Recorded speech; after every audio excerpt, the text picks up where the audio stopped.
Ik sta hier voor het Scheldetheater in Terneuzen. En dat is niet voor een theatervoorstelling, maar voor een bijeenkomst voor het kerstdiner wat de gemeente Terneuzen samen met Aanzet al enkele jaren organiseert voor mensen die bijvoorbeeld kampen met eenzaamheid. Juist als je die mensen ziet en je hoort wat de impact is, een dag waar ze normaal alleen thuis zitten en nu gewoon te genieten en ernaar uitzien, ja, daar worden we blij van, absoluut. Het is niet alleen maar een maaltijd, er is van alles omheen ook geregeld om de mensen echt een onvergetelijke dag eigenlijk te geven. Ja, zeker. Nee, we doen het ook echt in het theater, een beetje gala-diner. Hè? Dus dat mensen ook, en niet iedereen heeft die kans meer. Dus ook een beetje chic, een keer die ervaring ook mee mogen krijgen. Dat vinden we heel leuk. Het leuke is dat ik vorig jaar ook oude bekenden tegenkwam, oud-collega die ik heel lang niet had gezien. Kijk.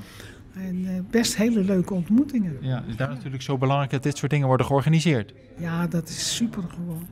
Ja, jij ontmoet ook nieuwe mensen. Ik vind het heel leuk. Ja. Toen mijn man weggevallen is, kwam dit op mijn pad.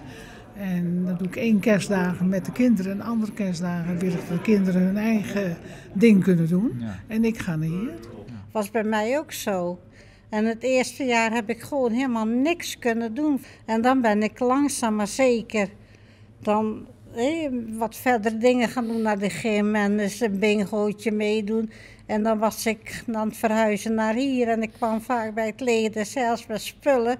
En die mevrouw zegt, goh, zou u dat graag wel? U bent ook nogal eenzaam. Ik zei, ja.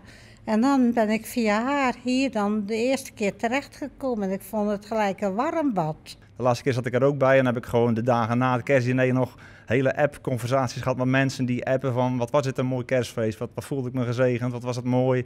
Dat we zoveel aandacht kregen en diepe gesprekken hadden. Dus echt, ja, mensen waren geraakt door die avond. Ja. Aanstaande kerst schuift u ook weer aan?